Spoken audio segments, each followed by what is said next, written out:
So Richard is one of the best known thought leaders in the customer experience industry. While CEO at SatMatrix, his team developed the Net Promoter Score methodology. NPS is the most widely used approach to measuring customer experience in the world. He also co-authored Answering the Ultimate Question, which quickly became the how-to guide for NPS practitioners. Richard launched netpromoter.com, which is supported by over 20,000 subscribers, the NPS certificate program with over 6,000 companies taking part in a conference series that ran for 10 years and 20 conferences. Today, he's the founder and CEO of OCX Cognition, a software and data science company using machine learning to create real-time NPS and customer health performance data. Richard has had a 30-year career centered around the use of technology to transform business. As an executive at Dell, he oversaw the re-engineering of company's supply chain operations, the growth of Dell's consumer business in Japan, and as VP of Online, the scaling of the world's largest electronic consumer commerce business in the 1990s.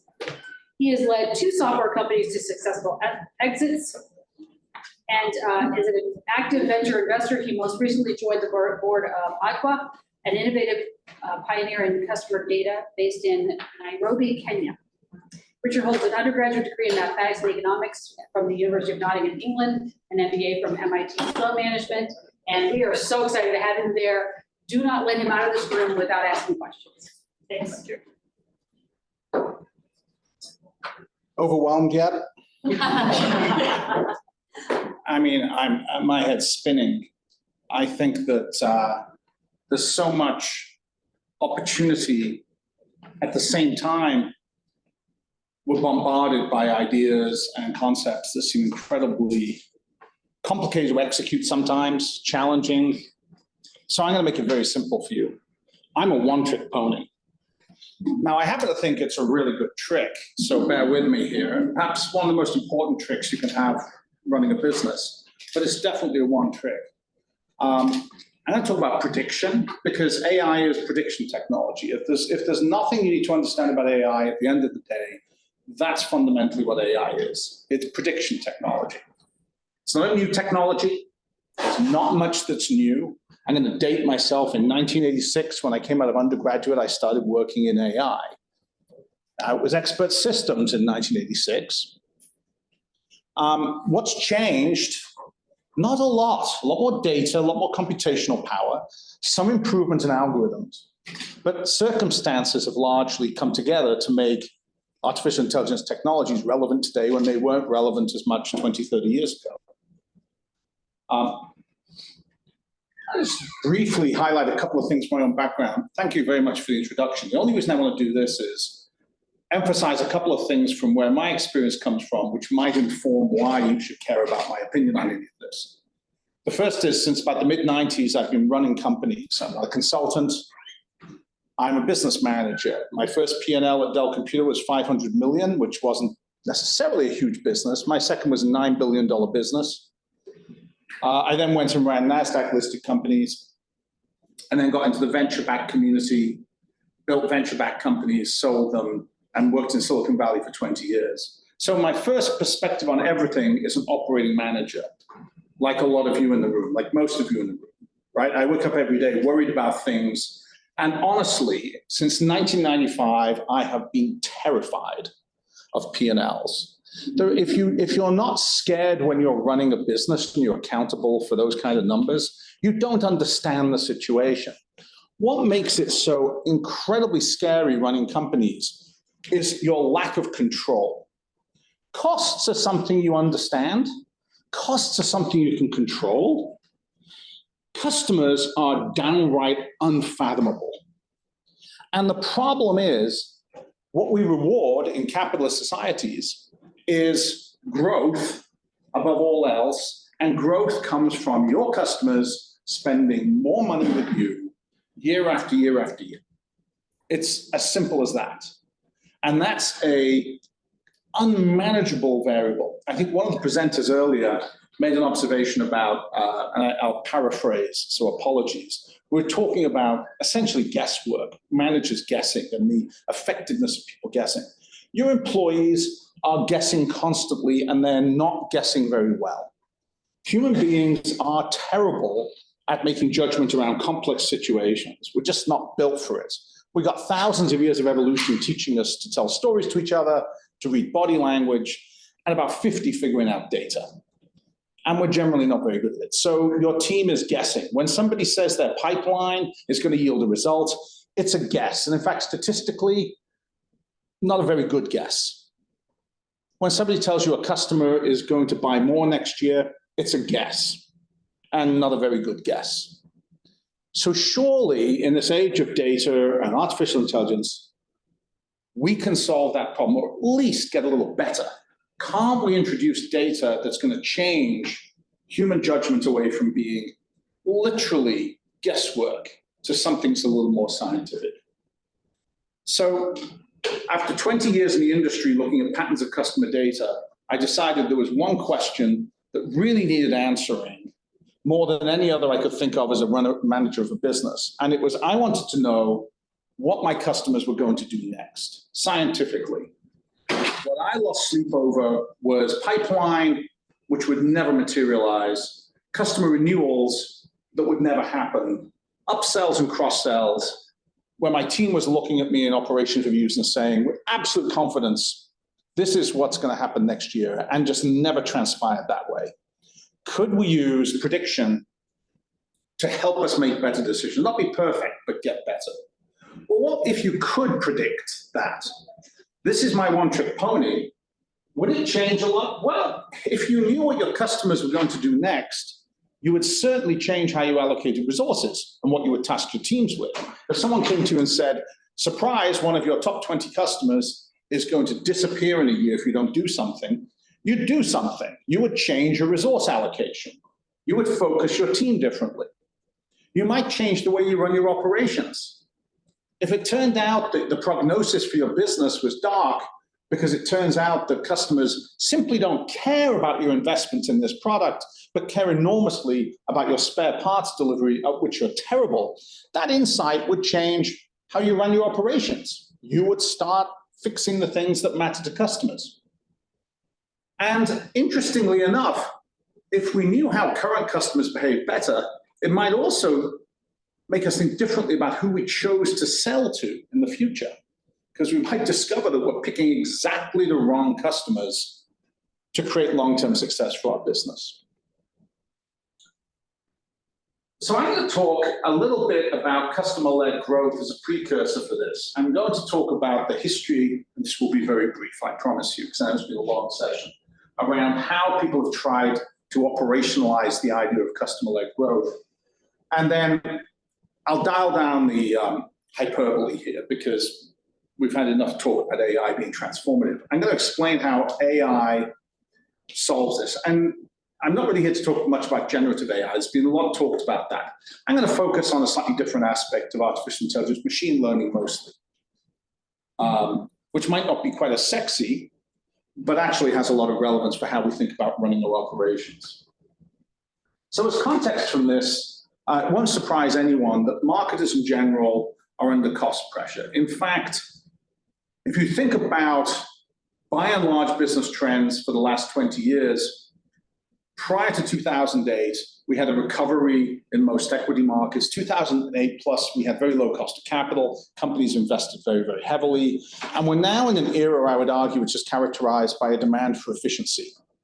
Now, if you've been around long enough, you'll realize that the idea of efficiency is not new. 30 years ago, efficiency was very fashionable. But for a lot of companies, it is new because we're only now starting to try and figure out how do we run all our operations much, much more efficiently. This, by the way, is unlikely to change suddenly overnight. Now, here's me making predictions of the future, but it seems to me unlikely we're going to enter into an era of very, very low interest rates anytime soon. And we're going to see a lot of companies say, it's time to tighten our belts, become very good at what we do, become very efficient. This is the context in which we operate. We also know that growth is critical and growth is far more achievable if you excel with existing customers than trying to acquire new ones. I would warrant, as a lot of you are from large businesses, that the bulk of your revenue is attributable to existing customers.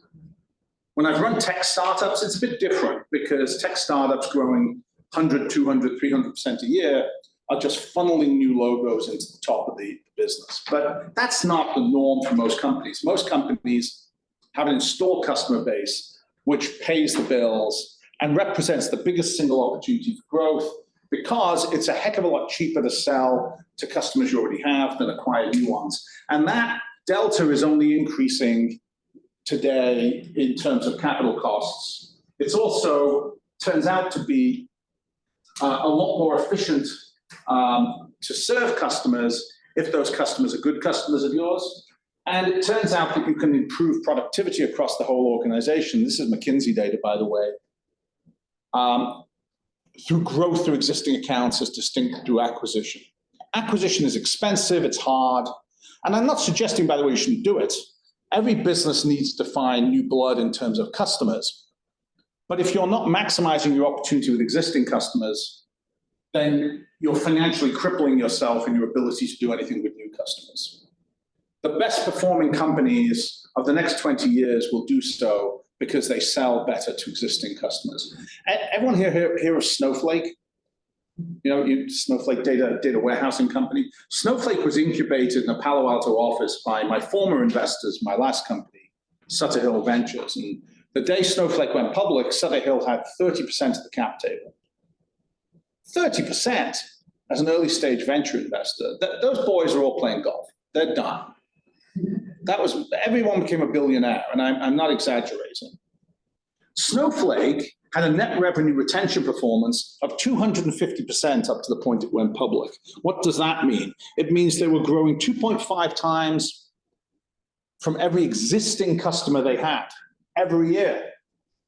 250% growth before they acquired a new customer. That is staggering. What do you think that does to the market capitalization? Well, take a look. Now, not every business is that kind of business, but the economics of that are phenomenal. And we also know there's word of mouth marketing impact. Word of mouth, unfortunately to me, is a bit like an unforeseeable event. We know it exists, but we can't quite ever pin it down or quantify it very effectively. So it's important, but damn, it's hard to figure out. Customer-driven marketing principles. Probably familiar with Peter Fader, who's at Wharton. I love some of his quotes on this, but I'm going to draw your attention to one thing which is instrumental when you think about growth with the customer. It's a very simple idea. Customer-driven growth, customer centricity is a strategy of aligning products and services with what the most valuable customers want. This is the biggest problem you solve to drive a company through customer-driven growth. How do you figure out what your best customers want and give it to them? Not every customer and not everything, but the specific things that matter to the specific customers exactly. And not even sort of vaguely, we can say, oh, customers want faster shipping. Well, what do you mean by that? They want it in 3 days, 2 days, 1 day? Maybe a year ago it was a week, now it's a day. Specifically, how do we serve these best customers? This is a problem we need to understand. Behind all this is a fundamental concept as to how companies create profits, how companies create growth. We do things called operations. That might involve manufacturing product, shipping product, supporting product. It might involve purely digital product. Those operations do not directly drive financials. This is a common misunderstanding in business. Why? Because the customer's in the middle.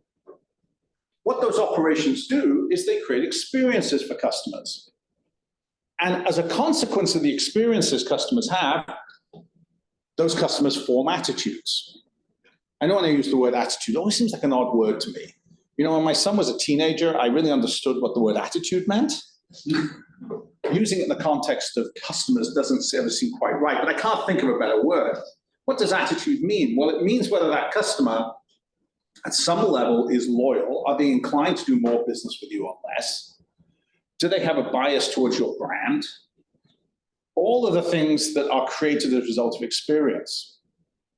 And those attitudes impact financials. When a customer comes to buy a new product, renew existing contracts, purchase more, part of that calculation in their mind reflects their previous experiences and how they think of you as a company or brand.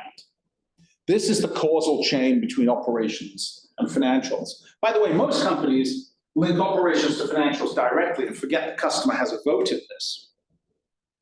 In other words, what they're saying is, it makes no difference whether or not your customer is deeply committed to you, believes in your brand and your mission, and has been well served by you for years versus a customer who you've constantly messed up operations with and they hate you. That makes no difference to future business prospects. That clearly makes no sense at all. We know this causal chain runs to customers. We need to find a way to link these things. And we know, and this is research we did in my previous company with Bain & Company, that there is a massive difference in performance between companies whose customers agree with the idea that they deliver differential experience through those who disagree.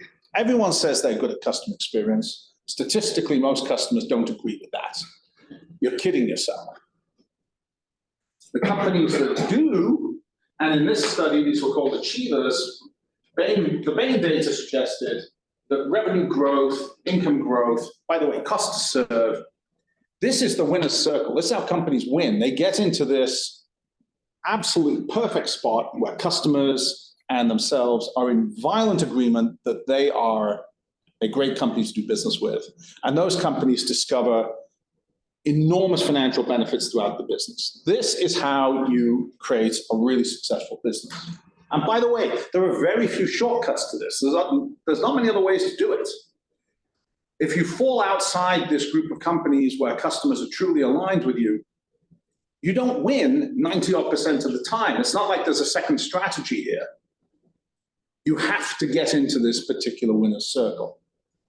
Okay, so for these companies, customer experience is a differential strategy. How they use it is they try and dramatically outperform their competitors in select segments. They don't try and win every customer, as Peter Fader said.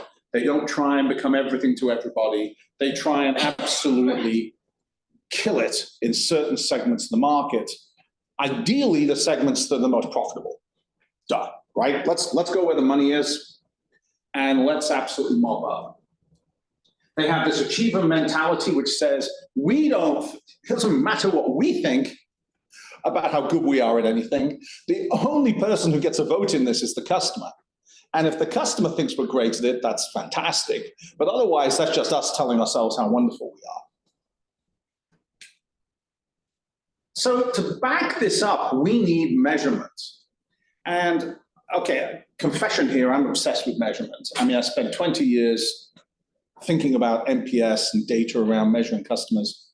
But every revolution in business transformation starts with a revolution in measurement. The Industrial Revolution was actually, arguably, Sandy Pentland at MIT makes a wonderful statement about this, saying that the measurement of time, clocks, was really the decisive technology in the Industrial Revolution. It's brilliant insight. Measurement changes how we do things. Once we can measure things, we can get our companies focused and organized. And if we're measuring the wrong things, then we're going to simply direct ourselves off a cliff. If you go into the boardroom of any Fortune 500 company and you talk to the top executive and say, what is your tool for steering your organization? What is the steering wheel for the company in the boardroom? It is measurement. That is how you assign what matters, you assign accountability for it, and you track progress. What gets measured truly gets managed. By the way, I'll throw in some references. If you're interested, a great piece by Michael Schwarz and MIT about better ways of measuring, something I'm a big believer in. So that's worth looking up. But I'm going to talk about a history of measurement in the customer space. And I'm going to begin with NPS because, I was there at the start, got very involved with this. And NPS was truly a one-trick pony, but it was a really, really good trick. In 2002, 2003, executives were of the opinion largely that customers mattered, customer satisfaction mattered. The problem is they'd spent 20 years looking at customer satisfaction and seen virtually no linkage between performance and measurement. Satisfied customers defected. They just left the business. Now, I can give you a very logical explanation for that, which is that satisfaction is an exceptionally low bar for a contemporary company. It was an exceptionally high bar in the 1950s and 1960s when it was evolved, and people didn't know how to build things or serve customers. But in the 1990s, let alone the 2023 era, the idea that you satisfy a customer as a core measurement of success is a laughably weak metric. And so unsurprisingly, satisfied customers will simply take their business elsewhere. If you're not satisfying customers, you have a huge problem. NPS introduced the idea of a much higher standard, which was loyalty. This idea that customers were so loyal to your brand, they would express that as a willingness to recommend. The mechanics of it were around recommendation, but the fundamental idea was it was just a high bar. And it was proven to have great statistical linkage. It divided customers up into three basic economic segments. Detractors, this is a group of your customers who insufficiently love your business to generate proper profits for you. In most industries we've studied, these people actually subtract from your profit pool. If they left tomorrow, you'd be a more profitable company. And the problem is they might not leave. They may dislike you, but they'll stay to torture you, drain your profit pool, increase your cost to serve. You wish they'd leave. Passives are a group of customers whose economic behavior is neutral. They will switch to another brand in the blink of an eye. Someone comes and makes them a better offer, they're out the door. In most industries, the lion's share of profitability and the lion's share of growth accrues to this third group, promoters. So not genius level mathematics to figure out the more of those you have, the better you are as a company. And it's as simple as that. You want a lot of those and as few of these as possible. That summarizes 20 years of research and data. That's it. We happened to use, back in the early 2000s, surveys. Why? Well, it turned out that survey data was quite a useful way of segmenting customers' self-segmentation. The problem is surveys are just terrible data sets. They cover a very small fraction of customers. They have enormous bias associated with them. So even the ones they're covering give you inaccurate answers. In business to business, which we're excited about here today, where customer bases are heterogeneous, extrapolation doesn't work as a technique. It doesn't work. If 10% of your customers are telling you that on average, a third of them are promoters, the remaining 90% does not look like that, ladies and gentlemen. So assuming that it reflects your entire customer base is not just mathematically wrong, it's practically wrong. It's telling you the wrong information about your business. So surveying, and by the way, is getting harder and harder. So I built a company to do surveying. So I spent 20 years administering millions of surveys. 1,000 enterprises globally used our technology. Average enterprise was 500 million or bigger. So large-scale programs around every country of the world, millions and millions of surveys, and the data was shockingly bad. And yet, we continued to see good results in businesses where it was demonstrable that promoters outperformed, detractors outperformed. Passives, this is from the insurance industry.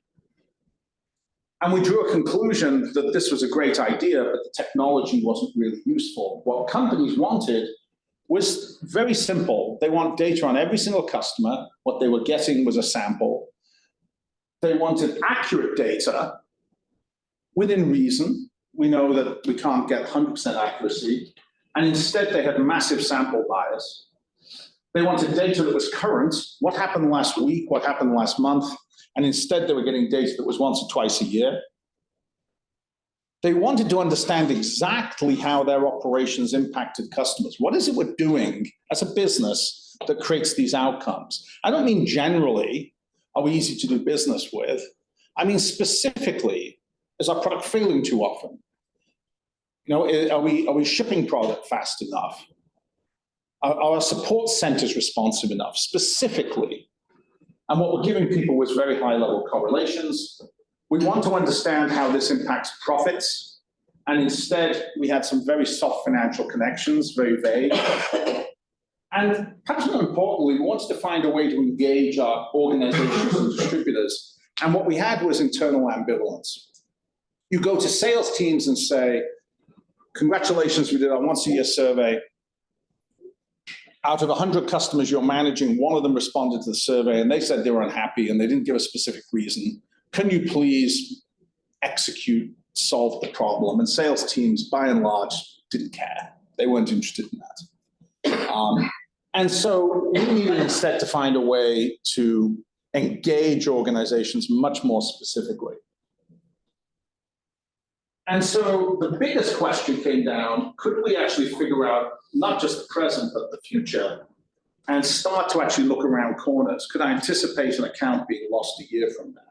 So you've probably figured out the punchline for this. But before I get to how I think technology is enabling us to solve these problems, I want to quickly dwell on the idea that throwing money at the problem is a terrible idea. What we've found in the last few years, and being involved with a lot of companies around investments in CX, is there's been a tendency to simply spend money on everything, especially, by the way, downstream operations, contact centers, customer remedy. This is particularly pronounced in the financial services industry, where we've done a lot of work, we have a lot of customers. There's a tendency to fix the problems the most superficial. Customers need more support. Actually, customers shouldn't need that support if you solve the real fundamental problems in your business. But cheap capital's made that abundant. This era, as I said, is coming to an end. So I would make the case that artificial intelligence applied to this problem creates an opportunity for efficient growth. How do we run our companies much more efficiently? How do we essentially do way more with way less? Because this is your challenge. If you're lucky enough to work in a company where nobody cares about efficiency today, well, strap in, because probably they will pretty soon, and the shock could be quite disruptive. So back to what AI is. This is a great quote as far as I'm concerned. It's not mine, I wish it was. AJ Agarwal and company. AI is a prediction technology. Predictions are input to decision making, and economics is the framework for understanding trade-offs. Every AI conference I speak at, I put up this quote and say, this is probably the most important thing you need to understand about AI. Unless you want to be an expert and figure out how to code, learn Python, this is all you need to know. It's a prediction technology. It's helping decision making. It's enabling humans to do better jobs at judging things that they're terrible at. So how do we turn that technology onto this problem that we don't know what our customers are going to do, that we've got these terribly small samples of data about customers that we don't really think are very accurate? What can we do? Well, in theory, this is now a solution to do two things. The first is, and I'll use the word generate here, and I don't mean it in the same context as generative AI, which we tend to think of as being DALL-E or ChatGPT, OpenAI-based technology, large language models. I'm using it in the term of missing data. You can predict the present the same as you can predict the future. Prediction can be used to tell you something about your business today that you don't know. And we don't know what our customers are thinking today. So can we use AI to tell us something about our existing customers right now? And then can we also use that to infer future behavior? Because we'd like a bit of a turning circle. It'd be nice to know what's going to happen a year from now. Where are we today? What's going to happen in the future? And how can we use that to make humans make better decisions? And by the way, the answer is not going to be telling your team that the robot overlords have arrived, and here's the better answer because the magic machine tells you that it's a better answer. The answer is going to be, how do we influence people using data to make better decisions? Strategic choices in the boardroom. How do companies decide where to put their assets, where to invest? Next best actions. How do we decide what the thing is that's going to yield us the best result? And how do we automate decisions in environments where we simply can't afford to put human beings on the task, right? If you have a long tail of customers, thousands of customers, you're not going to send people in every day. You need automated actions that have a reasonable chance of getting efficient. So we want to predict and we want to take action. Not that complicated. Another man who, if you don't follow, you should, Eric Brynjolfsson, who is at Stanford now, was at MIT. Previous to that, runs the digital center there at Stanford. And he was talking about the fundamental ability to now fine-tune data because you have data. What he's suggesting is, if we can fill in gaps in data using prediction, we can micro-segment data. We can drill much deeper. It's the same data, it's just much more fine-tuned. I'm going to talk about 3 types of application for AI in this context. And this is a bit too much of a slide for me to sort of just go through, read through. You can see it later if you're interested enough. Generative, I think, was being about telling you where you are right now. And it really answers the question, where are we? Where do we stand as a business today, honestly? Are our customers in good health or bad health? Not because we think it, not because we're guessing, but scientifically, mathematically, where are we as a company? Where are we strong? Where are we weak? Machines in this instance are here to fill in the gap. We use analytics to answer questions about customers, and this is where people use this to create technologies like predictions for NPS. The predictive side of this is we want to know what's going to happen next. If things keep going as the way they are, does this mean our business is going to grow? Is it going to shrink? What's going to happen to customers? Can we therefore cut that off at the pass? Can we take actions so that we can make trade-offs to better change future outcomes?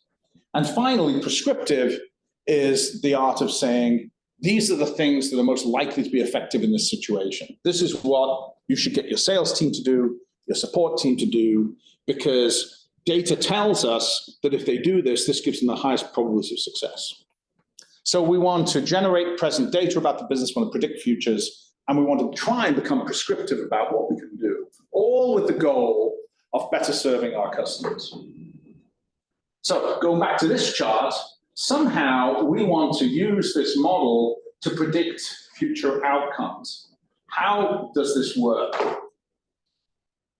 And I'm going to skip through a couple of slides here. I want to make sure I'm respectful of everyone's time. And I'm going to dive a little bit into the math, the science behind this. I'm not going to go too deep. So if you want to go deeper, happy to talk a bit more about it. But here's the fundamental simple idea. If you have an account today, and let's say for the sake of argument, you're trying to figure out whether that account, very simple, 3-part classifier, are they promoter, detractor, or passive? We're trying to figure that out, right? 80% of what explains that outcome is operational within your company. 80%. In other words, whether they are a promoter, passive, or detractor is mostly explained by the operational experiences they've had to date. That shouldn't surprise anyone, right? I mean, you know, to get Shakespearean, if you prick me, shall I not bleed? If you keep shipping product late, am I not going to get pissed off? So sooner or later, those cumulative operational experiences aggregate into a customer perspective. Now, what about the other 20%, you might be thinking? Well, 5% of it's just luck. You're just unpredictable. There's stuff you just can't control. Another 15% is human attitudes. Some customers are just difficult. When people are involved, it becomes very unpredictable. So we can't control any of that, so we're going to focus on the 80%. And the 80% of the data is in your systems today, and they exist across the way you interact with customers. All that data exists. It's probably a mess. It's probably disorganized. It may not be linked by a beautiful golden record. It may not be held in a perfect data warehouse somewhere, or a data lake, which you spend a decade trying to build, and it's absolutely beautiful. And you can now go in and see all this data properly organized. If that's the case, then bless you, you truly are unique. It's probably a mess, disjointed systems, different data sets across your business. But you have data across all of these different elements of customer interaction.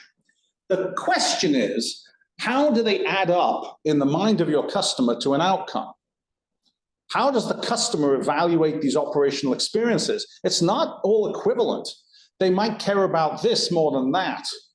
So essentially, what machine learning does is it takes a highly imperfect view of customers, where every function is looking at a narrow slice of customer experience, and it builds it into essentially a unified model that says, this is how your customer evaluates all of these. It's called machine learning because the machine learns to think like your customer. In fact, in some ways, it's like an artificial customer. It's like a customer that would answer 2,000 survey questions every single day and be honest about it. But it's just an algorithm. It's essentially a technology that is constantly weighting and reweighting the experiences customers have until it understands that pattern by which customers make decisions and how they come up with their attitudes and their preferences and their purchase behavior. And machines are very good at this because they can process enormous amounts of data until they see the patterns emerging that inform them. Once you have that, then you're capable of understanding how every single customer predictably should think, because you know the experiences customers are having, so now you know the likelihood that they behave a certain way. And it enables you to essentially come up with a whole new set of metrics. You can measure renewal probabilities, net promoter score, net recurring revenue futures. Essentially, you can now be in the business of predicting future outcomes for customers. But unlike using survey technology or guesswork, you're now looking at every single account in your business and you're updating that data almost continuously. So about 100x increase in data size. How do you train the machine to think like a customer, you might be thinking? Because at the end of the day, the machine's only as good as its training. Well, the technique for training machine, ironically, and this I say with great irony, runs back through surveys. It's this column called relative impact. What this really is telling us is that we're learning from surveying customers how customers make trade-offs. And we're teaching the machine to think like a customer. It sounds a lot more complicated than it actually is. At the end of the day, when a customer decides whether they are in their brain a promoter of your business, they're weighing up all their operational experiences. They just do it automatically, right? There's no computation involved. Think of it this way. Let's say something goes wrong with a product or service in your home. I don't know, it's a computer or something. I say from my history in the computer industry. And, oh no, the computer's broken, it's doing something horrible. I'm gonna call tech support. I call tech support and I get a really good experience. I get through to someone straight away. They solve my problem. It's an easy fix. And I think, great, what am I doing at that point? I am weighing up how important was tech support to me. I mean, did it matter? Did it matter they solved it first time? Does it change my opinion? Did I go into that phone conversation already thinking I love this company, in which case this is accretive? Did I go into this conversation thinking, I can't stand these guys, in which case was my opinion modified favorably? What human beings do is they do that in their head instantly. They're processing all of these things.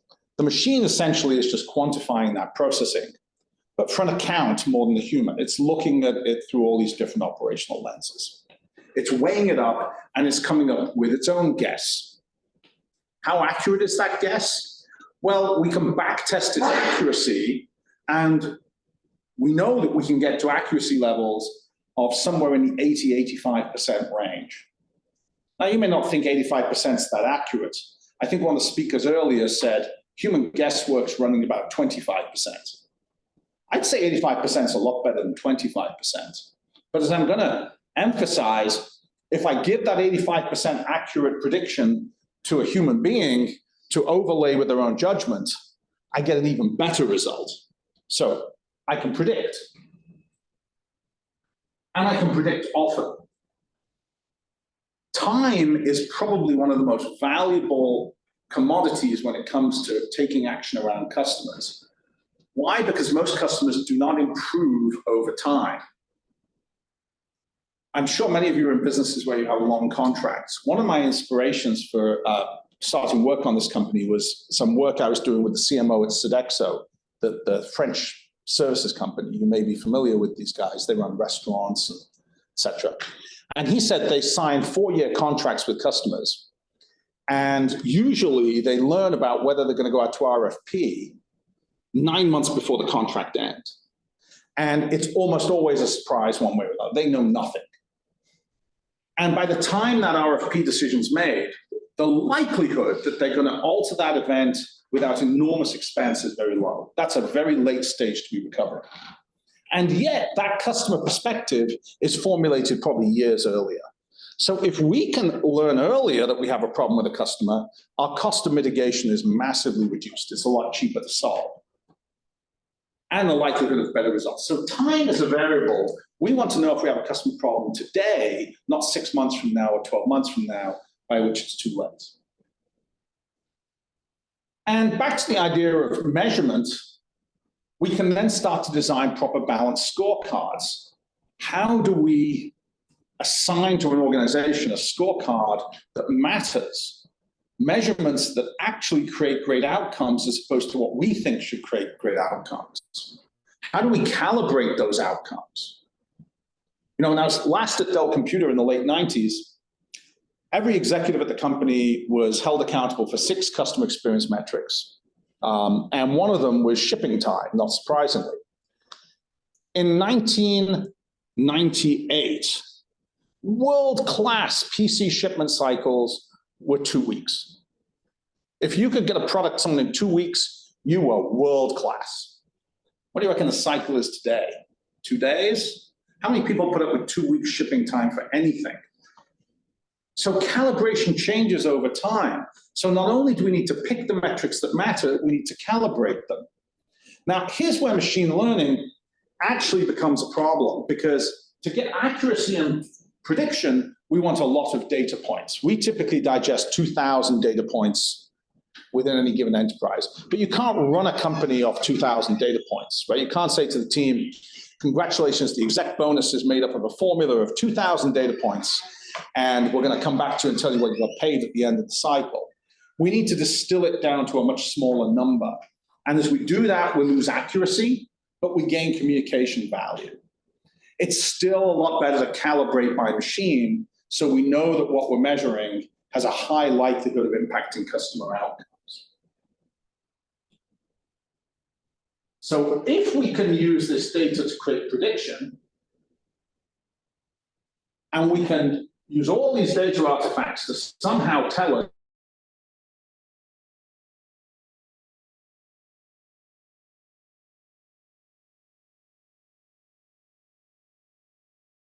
us whether a customer at the end of the day is going to renew, purchase a product. You probably hear a term. What that means is that people are coming up with algorithms that don't explain how they came up with their conclusions, right? This is somebody selling you a bill of goods, ladies and gentlemen. If anyone sells you a product which basically is inexplicable, you're never going to persuade another human being to believe it, right? What we always want to be doing in machine learning is attributing an outcome back to its root cause. So I don't want to know that the customer's necessarily unhappy. I want to be able to explain why they're unhappy, what combination of events occurred. That does 2 things for me. It gives me root cause to address, but it also tells my team, when you're communicating with a customer, the probability is that these are the circumstances that create the problem. Now you should focus on them. These are your next best actions and playbooks. You can start to use this data to generate risk and opportunity assessments across your account base. You can start to use it to identify problems in the customer base way in advance of them materializing, because circumstances are dictating there's a high probability that the customer is going to be a lot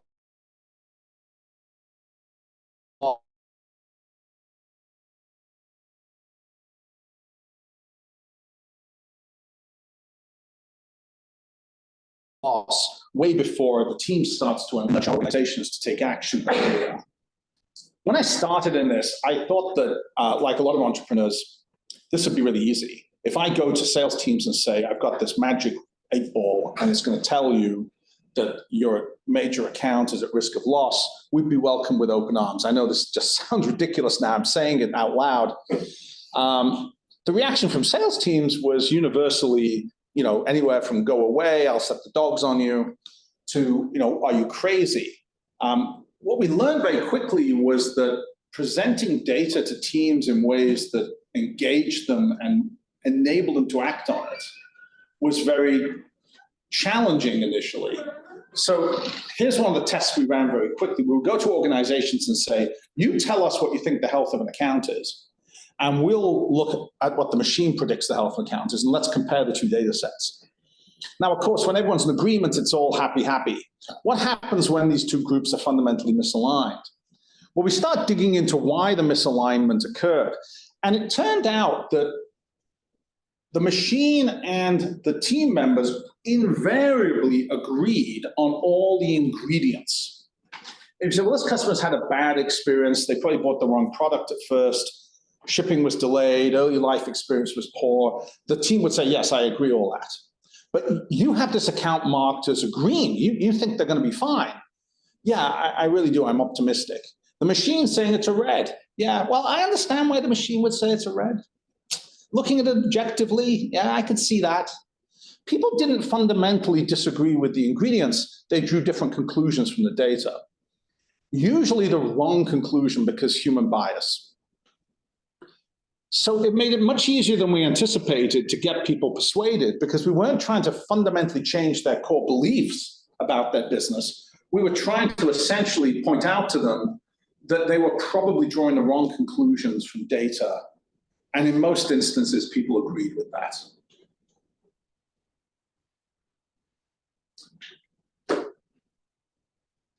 Oh, I couldn't get away without mentioning GPT technologies. You can actually start to turn generative technology onto these data sets to turn this into language, which I think is brand new for us, very exciting. Why? Because people can process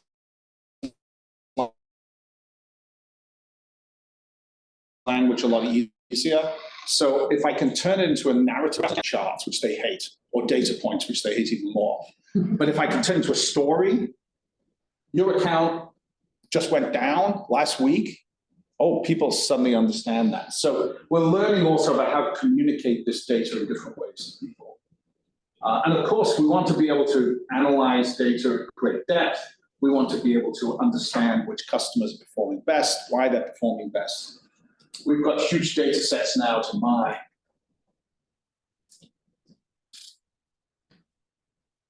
I know I'm short of time here, so I'm going to wrap up with a couple of very quick case studies, which again, you could probably, if you're interested, I'm happy to share more details around. Conga is a B2B SaaS company, mid-size, about 400 million or so, owned by private equity, Thoma Bravo. And at the end of the day, their core problem is, how do we improve net recurring revenue? How do we improve retention metrics? And so the goal was essentially, how do you paint a picture of every single customer they have? They have 11,000 customers, so there's a long tail. And identify where they're at risk, where there's opportunity, why they're at risk, why there's opportunity, where should they put resource? Here's the sales pitch. At the end of the day, Conga saw a huge improvement in the quantity and quality of data they had about customers. And private equity-backed companies, you can imagine, some of you probably are extremely tightly run financially. So they had to make forced decisions on where they place their bets. So now they're able to essentially target combinations of customers who are either opportunities for upsell, which they never anticipated, or at risk but recoverable, combined with financial outlooks, so they can more accurately target resources. This is efficiency. This is the argument for focusing on what matters. And some of the big lessons learned, by the way, were counterintuitive. Their problem as a business wasn't that they weren't investing enough downstream. Their problem was they were either selling to the wrong customers, a bad fit to their business, or doing a poor job in early life experience onboarding them. Again, that's a redirection of resource to focus on more efficient ways of serving customers, creating better outcomes. If anyone's ever had to attach window blinds in their house, you're probably familiar with Hunter Douglas. Quite a different kind of case study because Hunter Douglas sells through channels. I'm sure some of you do the same thing. They have about 11,000 distributors in North America.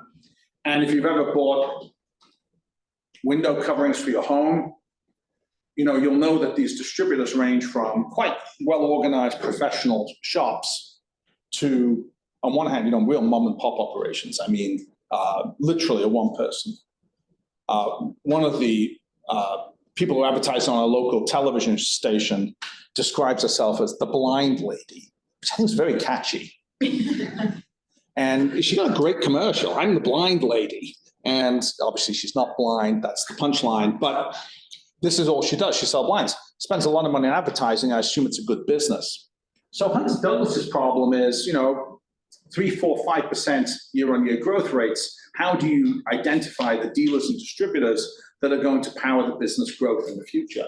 Not quite customers, but intermediaries. So you start to analyze the level of engagement as opposed to the level of as opposed to the level of loyalty. You look at the level of engagement in dealers, and you map the entire dealer base and start to predict which ones, therefore, are going to create future growth potential, where there's missed growth opportunity. And as a result of that, Hunter Douglas has been able to essentially map out their entire customer base, and in addition to that, identify the subsections of the dealer population where they can make investments with high confidence growth, and the types of investment that they need to make.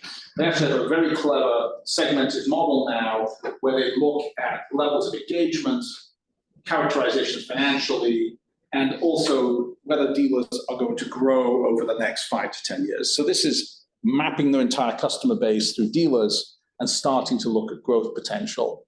Again, resource allocation, efficiency, where do we spend our money? How do we grow our business with the same amount of money we already have? Over the last couple of days, certainly yesterday and today, I noticed there were a lot of presentations, so I'll wrap with this. I've been in the technology industry, as I said, for 30 years, despite my youthful looks. This isn't my first rodeo. That was a joke, by the way. Yeah. A year ago, if we were making this presentation, maybe 18 months ago, we could have had a presentation about the metaverse and how critically important it was. And what's your marketing strategy for the metaverse? And now we're sort of chortle to ourselves, metaverse. I never believed that.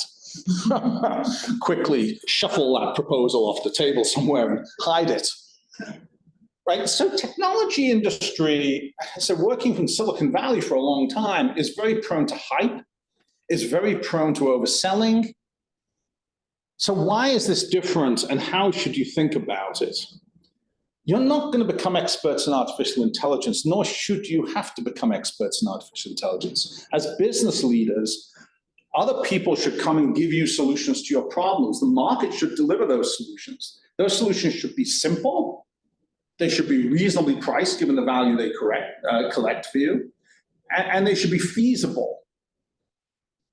You want to be very thoughtful about that, because at the end of the day, most industries and technology go through a certain cycle. It starts as a sandbox. Let's experiment with things, which may have some legitimacy in your business. Sandbox projects, with almost without exception, fail to deliver long-term value. It's very, very poor ROI. Then it moves on to a phase of toolkits. When I started coding in the 1980s, I was working on RDBMSs, building management information systems, which today you wouldn't dream of building. You wouldn't build your own CRM system or your own Salesforce automation system, your own MRP system. Vendors come along and codify these things and make them simple and applicable and ship them to you, and turns your problem into an expense. You can write a check and you expect them to solve the problem for you, which is where it always ends up, and it will end up with AI the same way. Should you be off building teams of data scientists? Why? Are you going to get into the business of becoming AI experts? What makes you think, by the way, that the data scientists you hire are going to be just top dollar, top of the food chain? They don't want to work for OpenAI or Google. They want to work for you. With all due respect, it's pretty unlikely. Every single developer wants to get AI on their resume, and they'll gladly come in and try and build you something, but it's very unlikely to yield good results for you. If something isn't available to you on the market, I think one of the presenters yesterday made this point rather eloquently. If you can't buy it today from somebody, then why is it a good idea? Because there are literally thousands of companies out there trying to solve these problems for you. And so respectfully, I think as marketers, as leaders, the question you should ask is, what business problem is critically important for me to solve? Secondly, has someone got a solution that enables me to invest reasonable amounts of money in solving it? And then how do I get out the way and let that happen? Because the more I try and get involved in this and put my personal imprinter on solving it, the less likely it is I'm going to be successful. Next point I'd make is very few problems in AI are data science problems. The data science isn't new. It's actually 30 years old. It's not usually the biggest impediment to success. Somebody, I think, pointed out yesterday that data engineering, organization of data, tends to be a bigger problem. Yes, to a degree, it's a very tractable problem, but it is a big problem that you're going to have to solve. But the biggest issue is domain. How do you use these technologies to solve a specific problem that is business knowledge? And ultimately, every AI application you use in your business will be codified to solve a domain problem, whether that's predicting pipeline, if you want to understand the likelihood of a new account coming in, whether it's predicting customer loyalty, whether it's predicting the likelihood of a project success or the risk of project failure that we were learning about earlier. These are domains that are coded in AI. If you're building these yourself, I think that's a very expensive, risky, and likely futile exercise. Vendors will solve all these problems for you. The question is, what's the bottom line? Do you care enough about this, and is it going to impact your business meaningfully? I started this presentation by saying that I'm a one-trick pony, and I suggested that it's a really useful trick.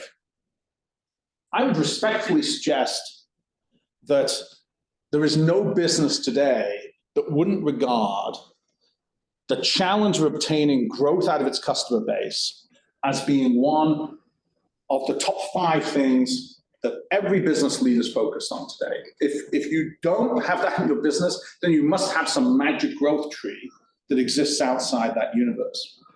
So if that's one of the top 5 things for a business, and we can start to apply technologies like machine learning to give us a new insight as to those customers, to me, this seems like a pretty good one trick to play. To get there, all we have to understand is that actually customers are predictable. Not perfectly predictable, not 100% accurately predictable, but they are predictable. They behave based on how you run your company, and if you optimize your company for good outcomes, you will get those outcomes. The challenge that AI can solve is figuring out how to essentially predict what those outcomes are likely to be based on how you're executing your business model. Thank you all very much. Appreciate it.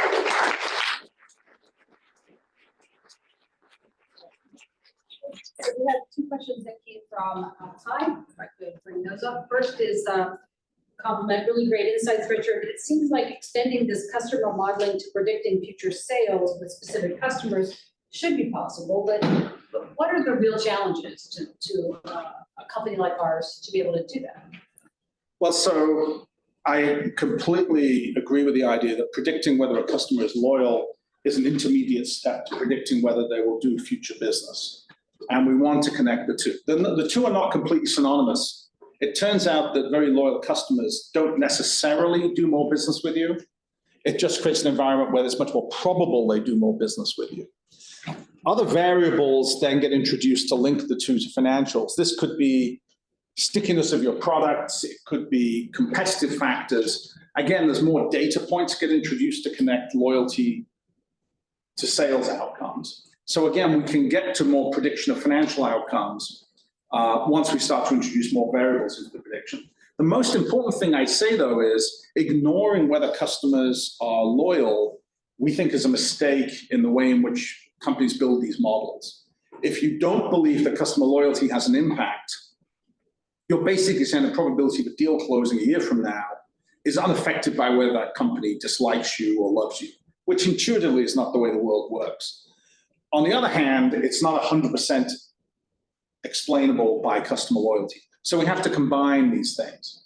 The most important thing to understand if you're a practitioner like yourselves is this is all about data. At the end of the day, these are just different data points. They get introduced. Hopefully they improve things. You'll often hear people talk about signal. Do they add signal? In other words, do they improve the accuracy of forecasts or not? Most of the time, you just do that through trial and error and you figure it out. Any questions here from this audience? Otherwise, I'll introduce another one. It's been a long day, hasn't it? You guys have been very good.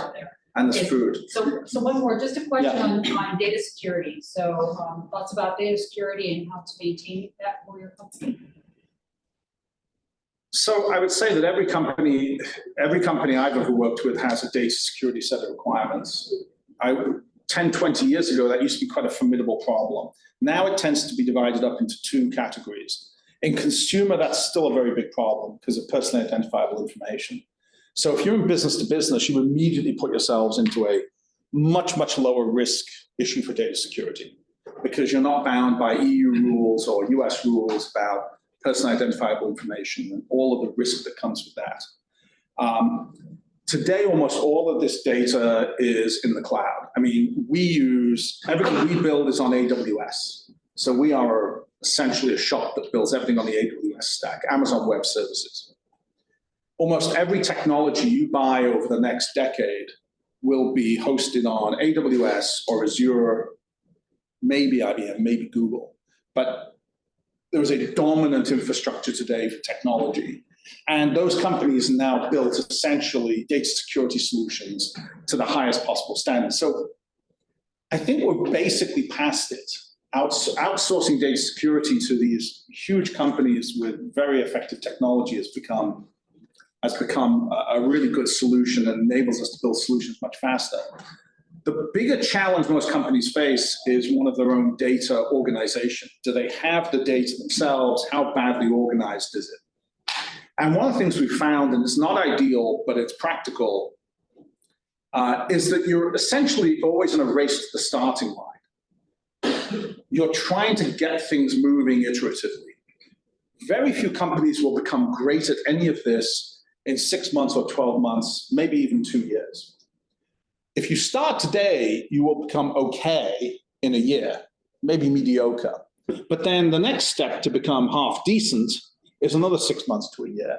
And another step to become great might be another year. There is no instant fix because data accumulates over time. You need to develop expertise, you need to iterate, you need to learn. Having said that, procrastination serves no one terribly well. What's the point of waiting? It's not going to get better.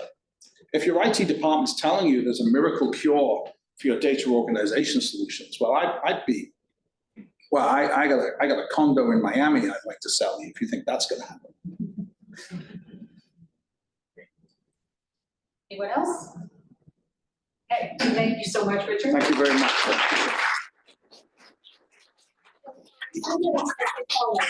Size